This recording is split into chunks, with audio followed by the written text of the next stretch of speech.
I'm back. Here we are. I didn't think we'd be here, honestly. I didn't know if I'd be able to follow through on this project or just be consistent. But, anyways, we won't overthink it. Here we are, episode 2. Let's go. I hope you enjoyed episode 1.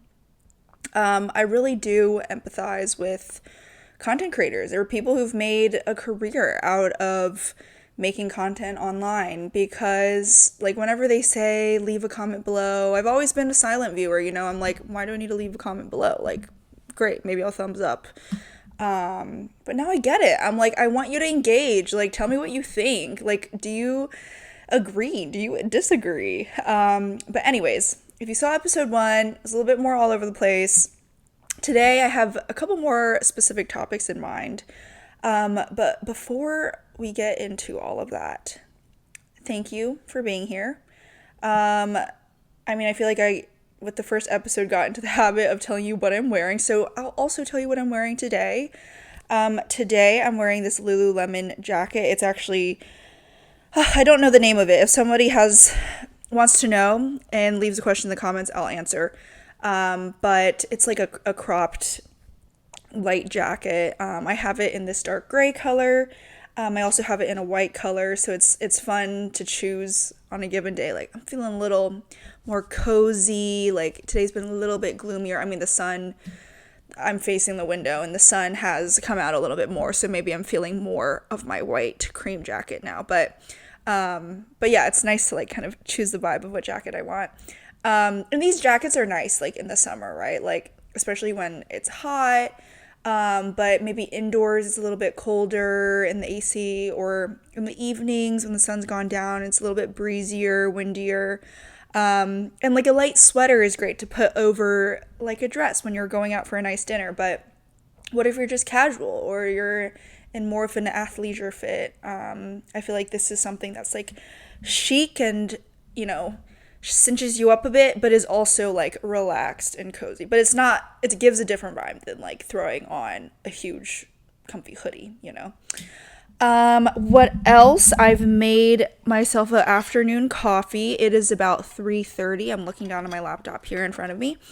It's about 3:30. I don't often have a lot of caffeine.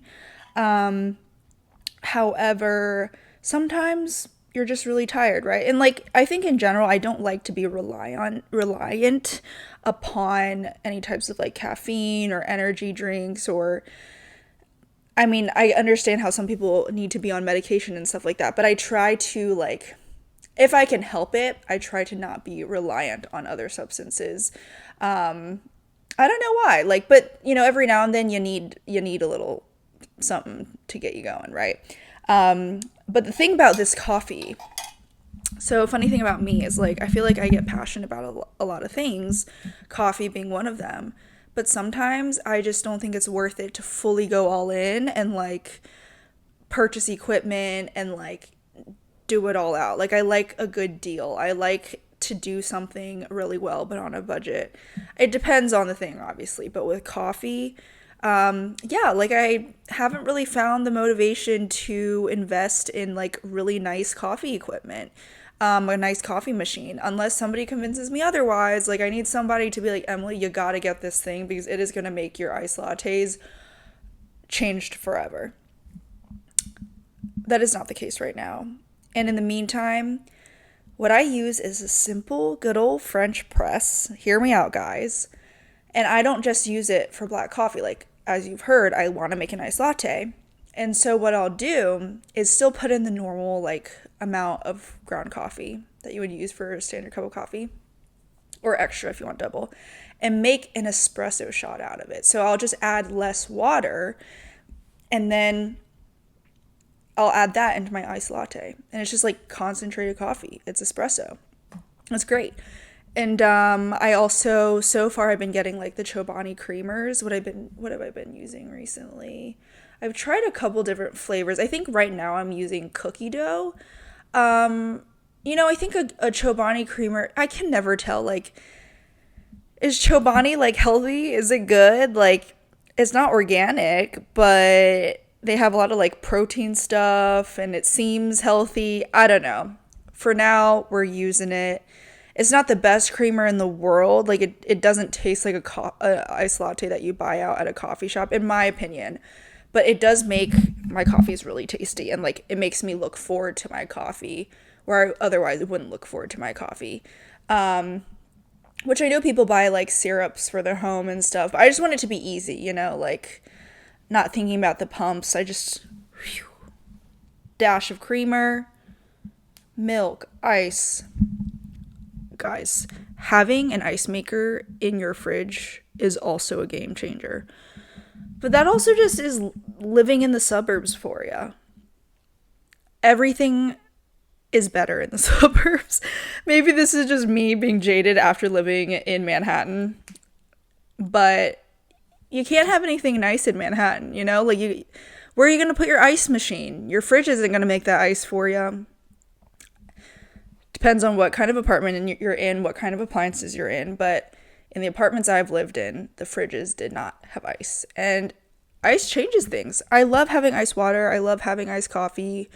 Like, you can make smoothies. I mean, nothing groundbreaking, but quality of life has increased after moving out of the city. As much as I did love living in New York. We can get into that another time. But yeah, so that's what I'm wearing. That's my coffee. I'm looking out into the courtyard. The sun's out. Honestly, blue skies, a couple puffy white clouds. Like, vibes are high. Today was a day where I was pretty tired. Not gonna lie.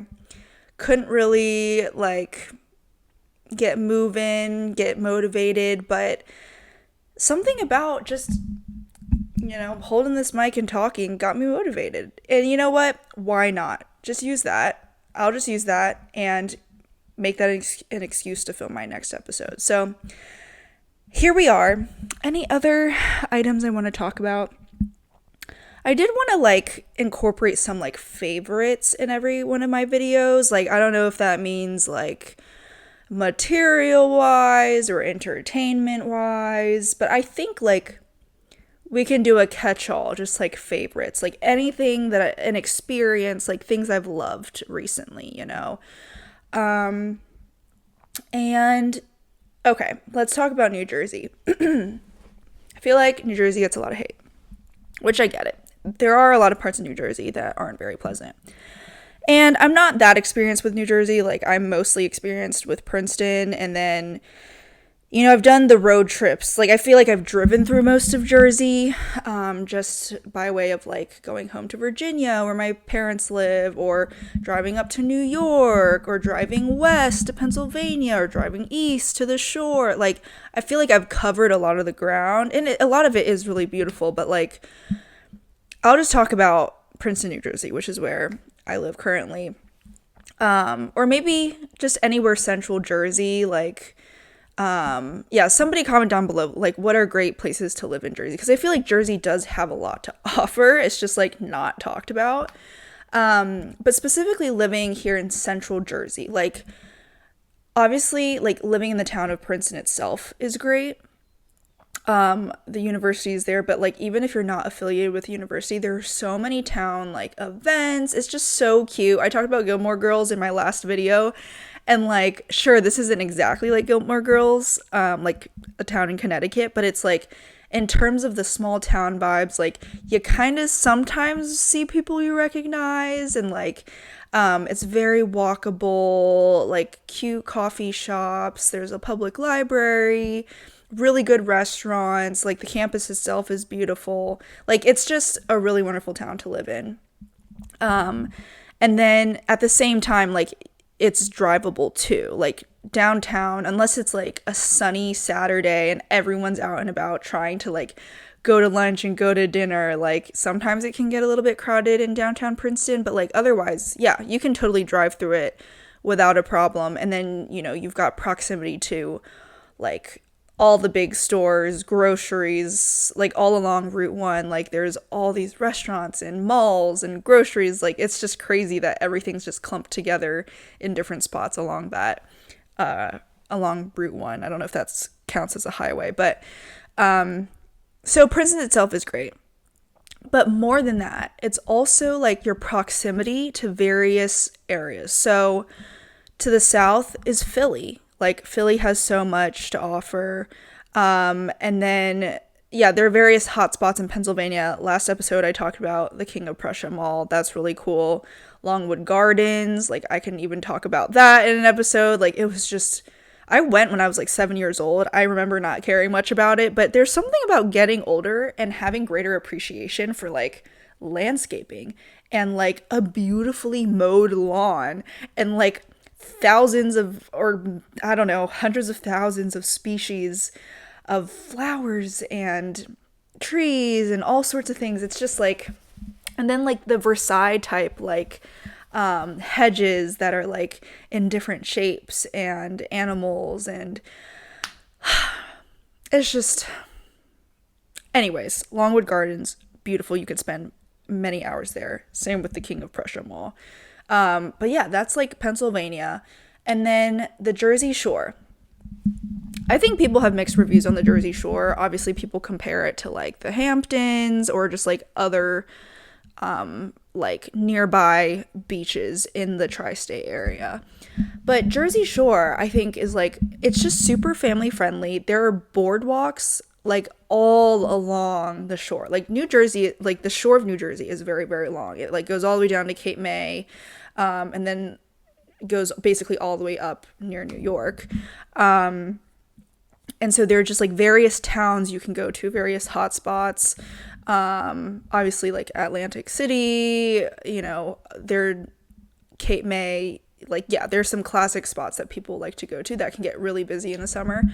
Or I guess Atlantic City doesn't have to be the summer, but I just like think having a boardwalk is so cool. Like there are so many restaurants, so many like just like treats and arcades and like rides even. And I mean it differs from like area, town to town, but I just think like it's a really great, like just friendly for all ages, and just like super easy to get to. And like we've even gone when the beach isn't open, like when it's off season, it's also still wonderful to walk around. Like you don't even have to go into the ocean. You can just walk on the beach. So just like Central Jersey, very great access to the ocean. And that's huge for me, like literally within an hour. Cape May is like 2 hours from Princeton, maybe. So that's great. And then, can't forget, New York City. So you can drive up, obviously driving by Newark International Airport. So fun. I love planes. Anyone else who likes planes, drop a comment below. I'm obsessed. Oh, there was recently that news of like a plane, because the reason why it's so cool to be near Newark when planes are like landing and taking off is because they go down so close to the ground. Like you feel like they're going to crash into your car when you're driving on I-95. But there, I think, was a story recently where a plane did like skim the top of a truck and hit like a lamppost or something, which is kind of scary. Like is this the first time that's happened? Like, how is this, if this is the first time it's happened, how has this never happened before? Like, aren't the risks high for that? One of our family friends did give like a great date idea, which is like go to IKEA, which is right across from Newark International Airport, and just like go there. I think the cafeteria, like if you go there and just like watch the planes landing and taking off. And I also, yes, I'm a plane nerd. I have Flight Tracker. And so like if I'm in the passenger seat, passenger princess, and I see a plane come in or like take off and it's like humongous, and I'm like, where did that come from? And we like guess, like, where did this plane come from? Or where do we think it's going? And then you search it and it's like Paris, London, like, it's just so cool to just be like, wow, like closing your eyes and be like, all the people on this plane just came from Paris. I don't know. Am I weird? Maybe. But did I have to give a shout out to Newark? I guess. I do love planes. I do love traveling. But yes, then more importantly, like the city itself, there's just such great access from Jersey into the city. Obviously, NJ Transit. I am not promoting NJ Transit. Don't come for me, but it is like 50% of the time like, you can rely on it 50% of the time. Like, there are delays, cancellations, like, it's been kind of a mess, and the app has been kind of a mess. We don't need to talk about that right now, but there is, like, you could totally public transport your way from Princeton all the way to Manhattan, which is also crazy. Like, growing up in Richmond, Virginia, like, you would never imagine. But yeah, so easy access to the city. It's great to be able to go into the city, but not live there all the time. Though it's getting expensive to, like, enter the city, and even by car, like, there's all the taxes and fees that you have to pay as it sees your car coming into Midtown Manhattan. What else? Like, there's also tons of great, like, outdoor and nature and hiking options and water, like, in the tri-state area, like in New Jersey, in, like, upstate New York, like, everything that's drivable, the Hudson River Valley.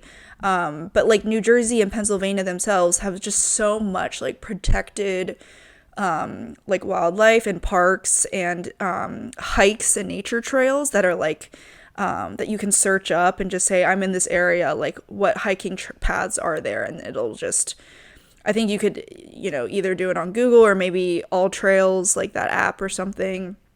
But it's just super easy to find hikes and just be out in nature without feeling like you're just trudging through a forest, like, everything's just, like, yeah, very curated and, yeah, beautiful. So I could go on, but, like, I think parts of New Jersey can be underrated just because, like, it's so close to everything.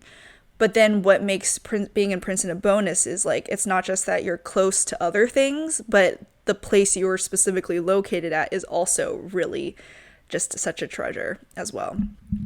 Okay, so I guess that's my favorite for this week, is just talking about living in Princeton, New Jersey, and what great things there are to do around it and in it.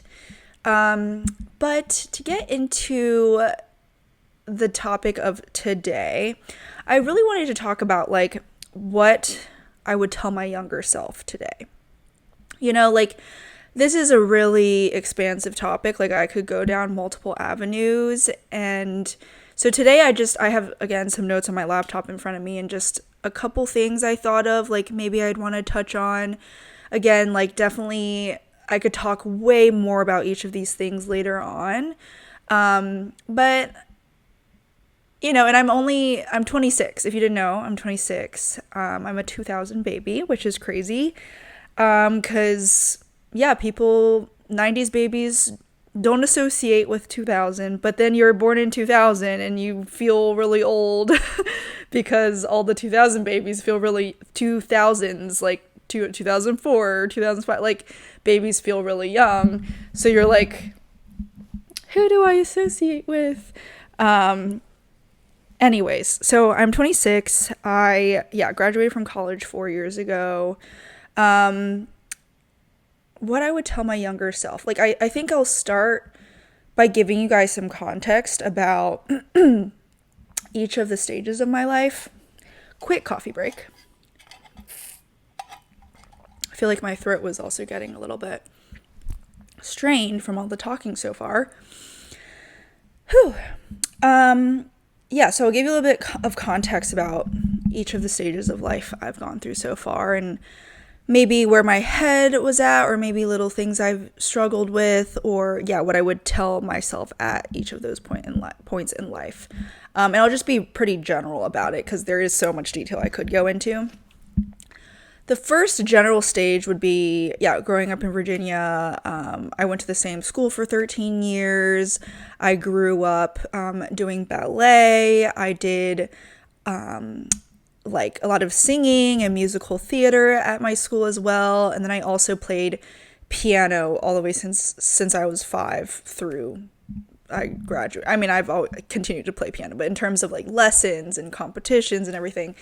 So it was a lot. And I also ice skated for a while. And I did a lot of other hobbies when I was a kid. But I think we eliminated a lot of the hobbies as I got older. And then I ended up with ice skating and ballet. and then I had to choose one. And it's interesting because I think like I actually loved ice skating better, but I think like ballet was slightly less injury prone just because you're not on the ice. But honestly, I did get injured a lot from ballet too. Yeah, so that was my life. And I would say, what are some of the things I struggled with? I mean, being in ballet and also in like, I think that was also like diet culture kind of coming up, and body image. Like, I was definitely like in that swirl of things. And I think every girl kind of has their own experience with that. I'm saying specifically in the ballet realm of things. Like, yeah, I think there are all sorts of really unique stories that people have. And I had mine, and it wasn't too bad, I guess, growing up. Like, I felt pretty sheltered about it. Like, okay, just eat well, be healthy, don't gain a lot of weight, like, just be consistent. But I think it was like after I left that bubble and went to college and like had to really like choose what to eat for myself and how to exercise for myself and how I still wanted to be a dancer. And like once all of that became in my own control and not like with my family and like, yeah, how I grew up in that bubble, I think it became a lot harder. Like a lot of like the childhood things like kind of manifested in as I was getting older into my adulthood. But I would say like it was a fairly smooth childhood. I'm really grateful to be able to say that. Um, was it perfect? No, but I think like, yeah, I worked really hard on like academics and performing well in the arts and athletically and all these different things. And I think it felt smooth probably because it was like whatever I put in came out, if that makes sense. So like the more work I put in, the more results came out. And so like I felt like I could achieve success that way, and like nothing could really get in my way. Like you could basically like formula your way through it and like, yeah, like plan out your life. Yeah, so not too many struggles there, but I think like maybe the mindset that I had and the ways that I was set into as a child and like up through high school maybe led to some bursts of not so great things later on in my life, and we'll get into that. But and one other thing I'll talk about from that first stage is also like I still remember like the moment in high school when I was like, oh, I feel like an adult. Like this is what it's like to be an adult. I can't remember if it was like sophomore year or senior year, but I remember that moment of like, all right, I got it.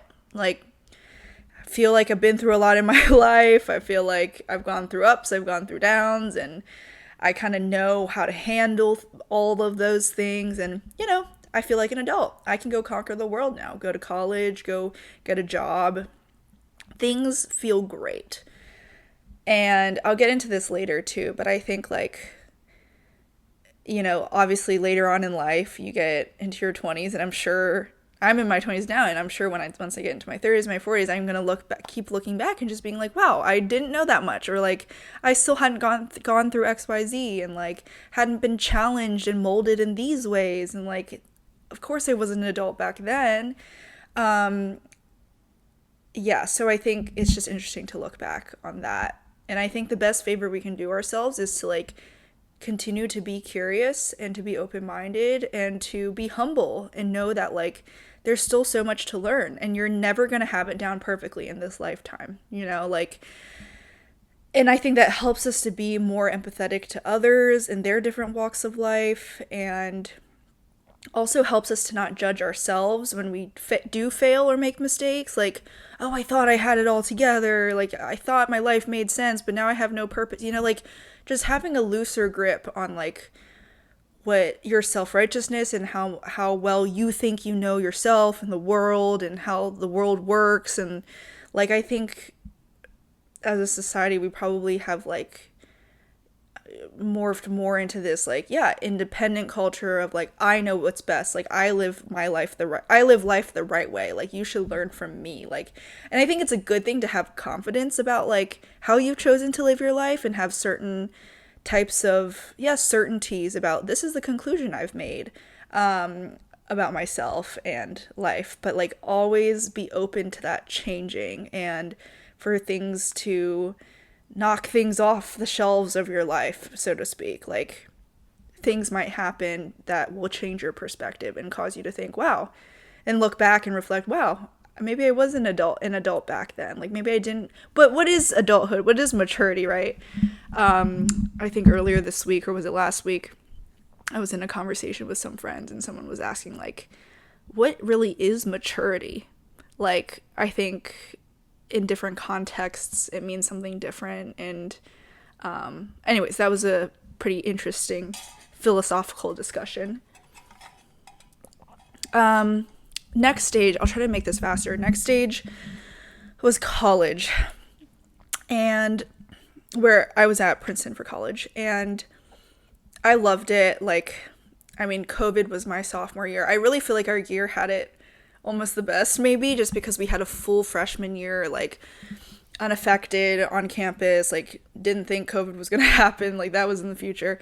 And then we also had like a pretty unaffected senior year. Like we had all the graduation festivities in person. Like it was probably the best situation if COVID were to happen to you in college.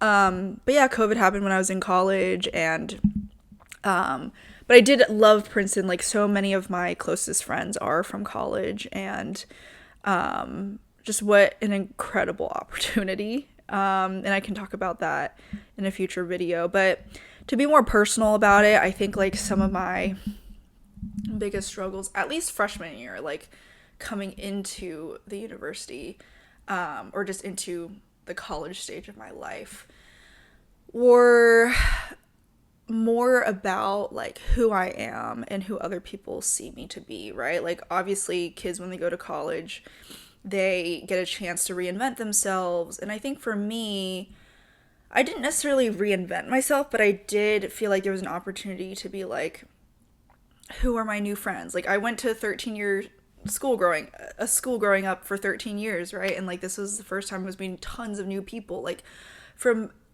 all over the world, all walks of life, like culturally different backgrounds. Like it was the coolest experience. But then that made me like care about like who I'm friends with and what clubs I'm in, and like am I actually smart, and am I just tons of comparison, tons of like social anxiety. Like I'm extroverted, so not necessarily like anxious to meet new people, but like anxious to keep friendships, I guess. Like, oh, do they actually care about me? Do they like who I am? Like, oh, am I actually that smart? Am I actually that good at dance? Am I actually that good at piano? Because like when you get to Princeton, you could like, there are, activities and clubs for everything. So it's like you could continue to excel in all of these different paths, but like you obviously can't do everything. But I think it just was chaos a little bit for me in my mind, like what do I want to focus on? But I think I just tried to be the best at everything, and then obviously like kind of that shattered a bit. But I think most importantly, outside of academics and extracurricular activities and things like that, it was more so about like identity and like personal purpose and what am I living for? Like, who am I trying to prove myself to? And like all these core like questions about your existence like really started to come out during college. And I did become Christian in college. I can do more faith dedicated videos in the future. And yeah, my faith has completely changed my life. And a lot of my friendships are based around my faith and like how I think and how I engage with the world and how I see my life and my own purpose. So yeah, and that's also a huge reason why I do have still such a strong community at Princeton is like various people have stayed around either for graduate school or to continue like working with those Christian ministries, like with students. There's also like a lot of surrounding schools, that Christian schools that some of my friends teach at. But like the Princeton Christian community is really, really strong, which makes this also a great place to live. But yeah, so I think a very defining moment in my college years was just like questioning purpose and then eventually finding my Christian faith. And then I would say thirdly, after graduating, like I said, lived in New York. I stayed in Princeton for a couple months, and then I moved to New York, for a new job, in-person job. And I think the most defining struggles of that period of time, those few years, had to do with like loneliness, how to say no to things. Like essentially, a lot of people who graduate from Princeton do end up in New York. And I think like out of maybe an anxiety or insecurity that, oh, do I have any friends? Like that could really easily push you to go do all the things, right? Like just grasp on to like, where are the parties? Where are the gatherings? Like, where are all the people from Princeton? Like, or people from college or people that I know? Like, what are all the social events? Like, I need to get involved or else I'll be alone. Because it's really easy to feel alone in a big city. But I just knew that wasn't fulfilling. Like I didn't want to just surround myself with people constantly. Like I am someone who does prefer like more deeper, meaningful, like one-on-one conversations or smaller group conversations that are intentional and where you care about each person that is there and not necessarily like, oh, the main purpose here is to just be in the presence of a bunch of people and have a bunch of fun, like that just wasn't my vibe. I had kind of like come around to that realization by the time I had graduated Princeton and like moved to New York.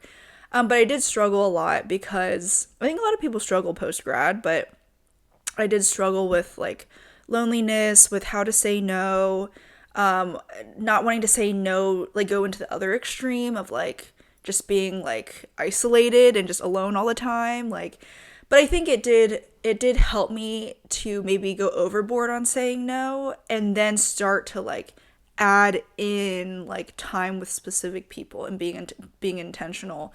I think that did help because it can be hard to kind of like go halfway, like say yes to half the things, say no to half the things. So I think I started on the other extreme, like the no extreme, and then like built in really curated moments and experiences with friends. And even seeing like who are my like long distance friendships that like actually do mean a lot to me that I did in a way that I didn't realize, and who do I want to keep up with. So that's some description of like the main stages of my life. Okay, let's get into some of the questions. I know this video is probably already super long, but I want to get into some of these topics. So, okay, one thing I would wish I could tell my younger self would be, okay, yeah, like don't fret when you're confused or when you feel lost or when you feel out of control, because that is to be expected. The truth is that you aren't in control of your life. As much as we want to think we are in control, we are not in control. So to live your life thinking you're in control, and then every time something goes out of whack or unplanned or unexpected, and if you kind of freak out by that, then like, I'm sorry, but you're going to be living like the rest of your life in a panic mode basically, and scrambling to like control all these factors. And that's just not the way to live your life. So I think like one thing I tell my younger self is to know that pain and loneliness and worry and confusion about where your life is going and how you measure up to the rest of society and people who are your age and what they're up to now and what have they done in their life, and comparing yourself, like it's gonna happen. It's all expected. It's all part of life. So like when you feel those anxieties, it's okay, because that's expected in life. And you don't have to think like, oh, now I'm the odd one out. Now something's gone terribly wrong because I had my life all together before, So I think that's what I would say. Like, don't fret when things feel off. Another thing I would tell my younger self is to be intentional with the people in your life. Like I think when I went off to college, like the first year I actually like didn't call home a lot. And then it suddenly occurred to me like, wow, I can't take my family for granted. Like they're the most important people. Like, yeah, they're the most important people on this earth to me. And like I don't want to regret it if like something bad happened and I just wasn't in contact with my family. So then I literally put it on my calendar, like call home like every single week on a specific day. Like it starts with discipline. Like even if you want to do something, you're like, oh, I'm not going to schedule it because I want to do it. I don't want to force this is not an obligation. But like if you want to do it, then remind yourself to do it, because then you might forget when the week comes around, and then 2 weeks come around and 3 weeks, and then you've forgotten to do it 3 weeks in a row.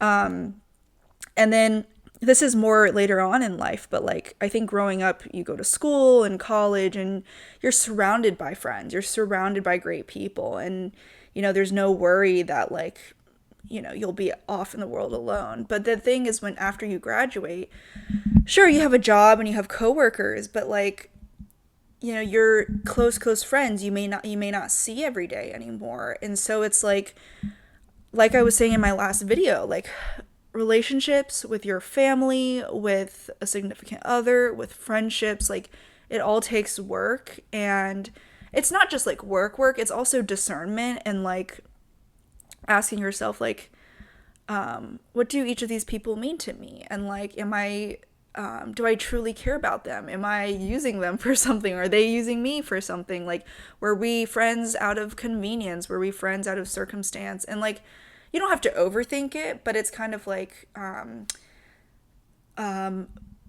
mold your communities, right? Like reach out to people, be intentional. And then for friends that kind of, those friendships aren't consistently in your life, like don't fret over them. Like maybe they'll come back, maybe they won't, but that's okay. If they really matter to you, then like make sure they're still in their life. And then if it doesn't seem like it's feeling forced and you both are actually kind of going your separate ways, like don't force it. That's totally okay. And maybe they'll come back into your life. But I think it's like put intention and work into molding your communities and who's close to you, and show them your love and express love, right? And through words and through action, through quality time, learning people's love language, and they'll show that back to you. And then there will also be people who come into your life that you didn't mold, that you totally didn't expect, and you're like, whoa, what a blessing that they're here and we're good friends now. So like you have a certain amount of control and intention, but there's also very unexpected beauty in relationships that come about in your life as well. Okay, and then another thing I would tell my younger self is the importance of peace and a sense of stability. So I think a lot of us are motivated by success. I mean, it depends on like what type of person you are, what school you went to, like how you define success, like how your family defines success, how your friends define success, whether that's in your career or in your popularity and reputation, and or how far along you are like in your life planning. Like, are you dating someone? Are you engaged? Are you married? Do you have kids? Do you have grandkids? Like, do you have a big house? Do you have multiple houses? Like, are you retired? Like, where you are in your life, like what is the definition of success? And no matter what that means to you or even to your like surrounding environment, like your family or your friends, nothing trumps your peace and your sense of stability, right? Like, do you want to be living your life achieving a sense of success when there's no peace and stability? Or would you rather like be intentional about like, what do I find peace in? Like, where is my stability? Like, I don't know if I'm articulating this well, but like, I think it matters so much to take time out of your days, and it might take a lot of time. It might take years, but I think it matters a lot to spend time like asking yourself these questions. And it might be uncomfortable, right? Like, it's really easy to distract yourself. It's really easy to go from one thing or another. Like, you go to your 9 to 5, you get drinks after work,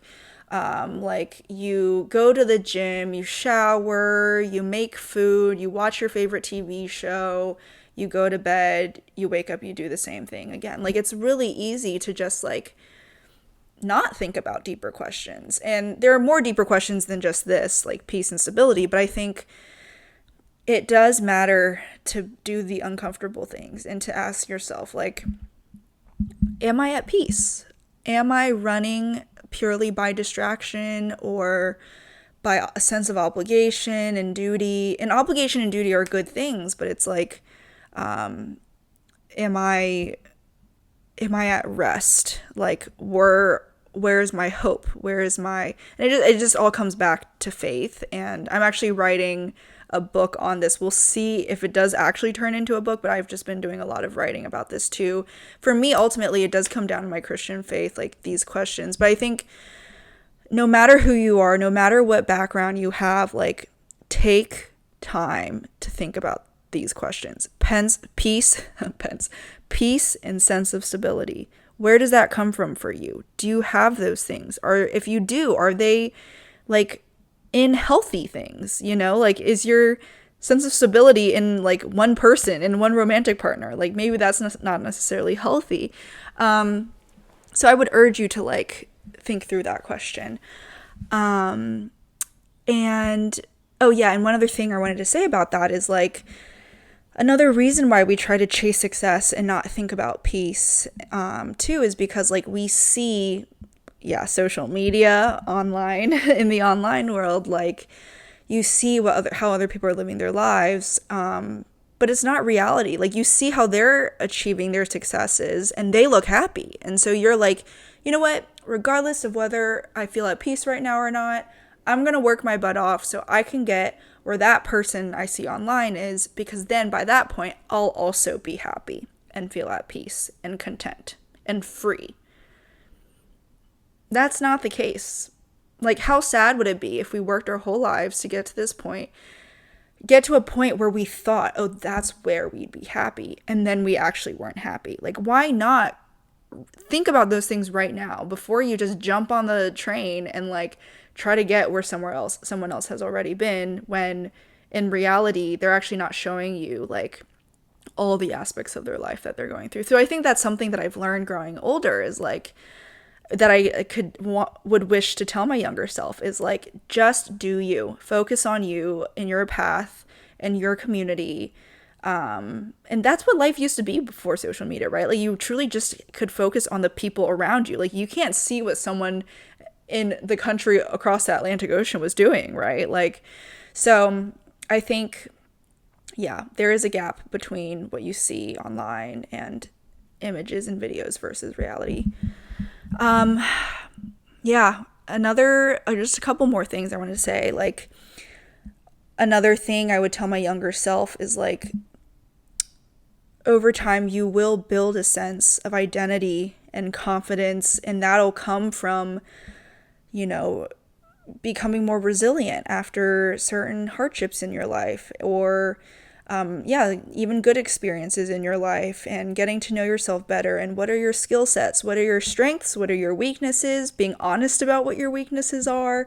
Like, I think, I don't know how I would tell my younger self that, because like, I think it just takes time, it takes growing, but I think I would tell my younger self, like, if I was not feeling confident, or I just, again, was confused about what am I good at, and like, who am I, like, it'll take time, but like, lean into learning those strengths and weaknesses, like where is your identity found in? Again, that goes back to my faith for me personally, but like, what is my identity? What is my purpose? What am I living for? Who am I living for? Am I trying to live to impress? Am I trying to live to find peace and stability? Like, there are all these questions, but I think I would tell my younger self that, you don't have all the information now. You might not know yourself as well as you will in 10 years, but, like, you will be okay, I guess, and you will find confidence. And I would tell them, my younger self, like, you can have confidence right now. Like, just having good posture and just walking into the room with joy and a smile on your face. Like, it's just as simple as that. You may not have it figured out, And then as you get older, you just have more and more of a reason to have that good posture and have your shoulders back and have that smile and lift your head up and engage with people in conversation and be empathetic. Like, just start with that small bit of confidence, and then as you get older, you'll have just more and more reason to behave that way and to feel confident in yourself.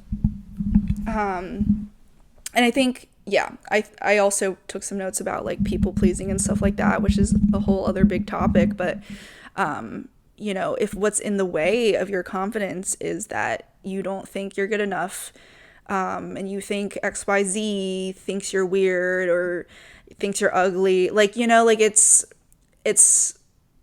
the people pleasing will get in your way. And I think I'd still have to think about how I would craft that argument to my younger self, because it's really hard, like when all you care about is people liking you. But that's going to get in the way of your confidence, especially if you feel like other people don't like you.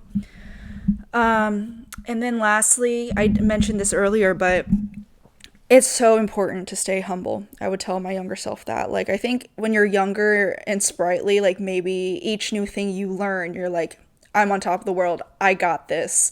Like, I learned this thing and that other person doesn't know it, you know, or like they don't know how to do this. They don't know, they haven't learned this yet. Like, I've got it.